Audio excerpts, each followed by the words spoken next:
Hey, I'm Mike Backwell, and today we're going to take a look at a great Johnny Smith line that you can play over dominant 7 chords. Let's take a look.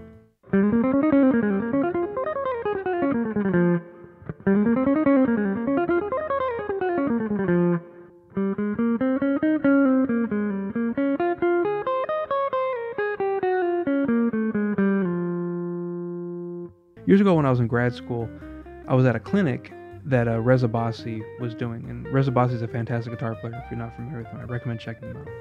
But he said something that was really powerful. He said your technique should be dictated by your vocabulary, not the other way around.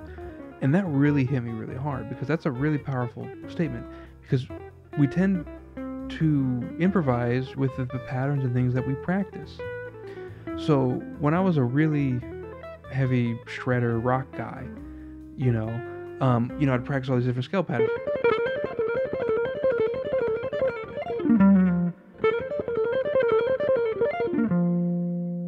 And that's all really cool stuff, and I'm glad I can do it, and I'm glad that I spent all the time with it. But when I improvised, it tended to be what I played.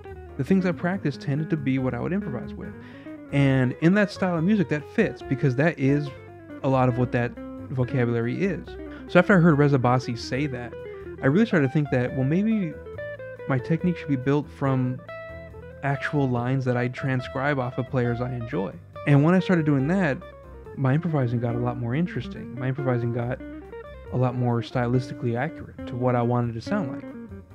And not to say that I don't still do some of that stuff when I'm playing a jazz gig. I do. It's part of who I am.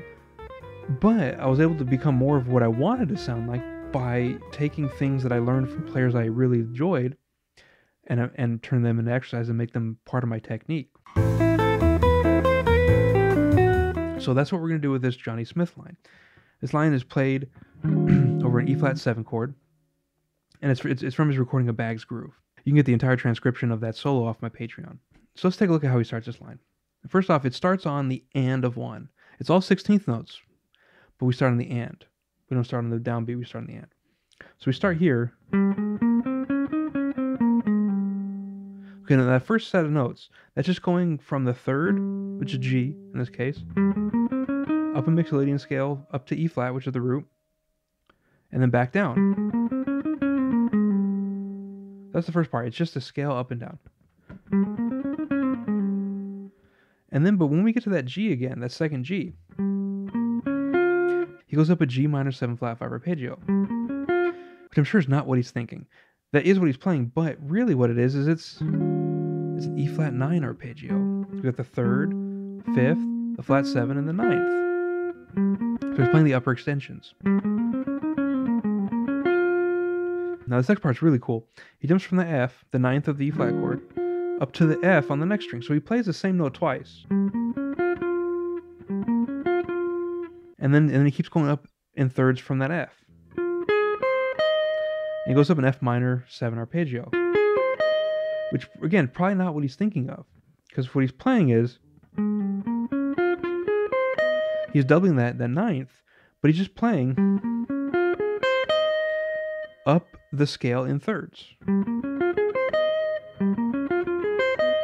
So he's just doing all the extensions of the E flat 7 chord all the way back to the root. And then from there, when we get back to the E flat, then he starts working his way backwards.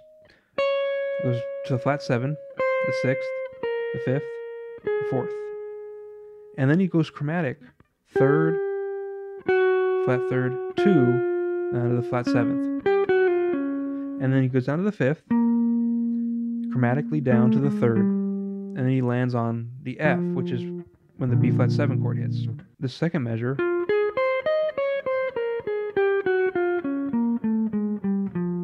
there's a lot of chromatics in there.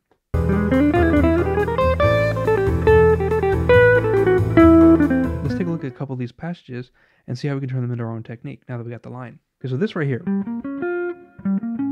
that's just an upper extension arpeggio.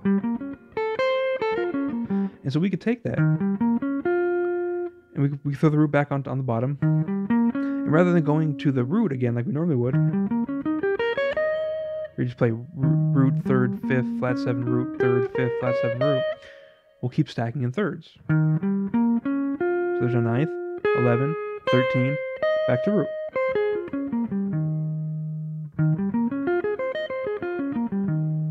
Now we can play the whole scale as a 13th arpeggio.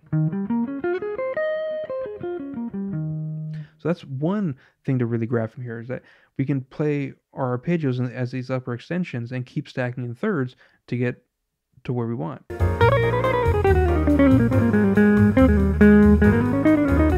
the next thing,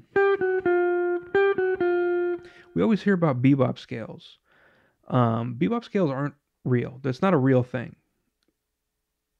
Bruce Forman used to always talk about the bebop scale was invented as a way to sell books. And what the bebop scale really is it's an attempt to explain what Charlie Parker was doing in his lines. And what Charlie Parker would do a lot of times is he would fill in the gaps between the scale tones, as he's going somewhere. So right here, this is an example of that. We're going from the third to the second. So why don't we just throw in the half step? As long as we start on a downbeat with the chord tone, this all lines up. And then from the second, we go on to the flat 7. So we're going back down that extended arpeggio again, right? But we can take this concept,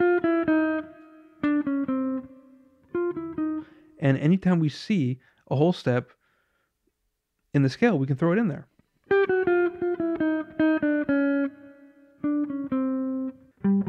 Some places where it doesn't work as well is the fifth down to the fourth, because the fourth is kind of dissonant, so we don't want to emphasize our journey to the fourth as much. But and then we can stack these too. So there's going from the major third to the root. We can keep going too. We can go all the way down to the flat 7. And as I've discussed before in my previous lessons on enclosures, which I've done quite a bit of, you could go in all kinds of directions. You could surround it. So if I'm going for the third from the second, I can go second, fourth, chromatically to the third. And then again, he's doing another chromatic thing from the fifth to the third, and then ending it on his resolution. We can move that all over the instrument. We can combine it with our previous idea. So if I go down to the third, jump down to the second, and then go chromatically down to the flat 7. And that's what I want you guys to do when you learn lines. Whether it's from my videos or from when you're transcribing, whatever. Take each little segment of it and see what you can get out of it, because there's so much you can grab from some of these.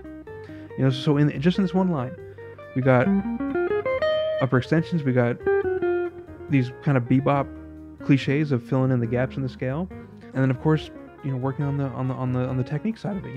Now Johnny Smith plays this, from what I can tell, he picks every note.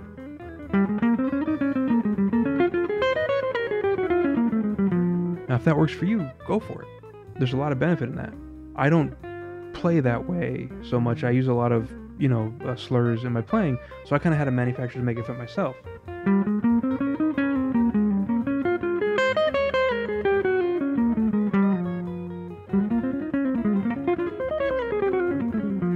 So I hope you take this idea and run with it, and this is a great thing that I've been using for my own technique work, but also just for exploring what it is that the unison he does, where he goes from F to F.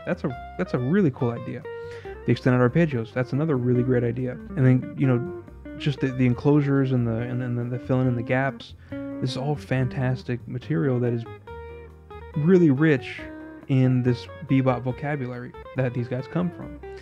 And so there's a lot here to grab, and I hope you take it and run with it. So thanks for checking out the lesson. Keep practicing. See you next time.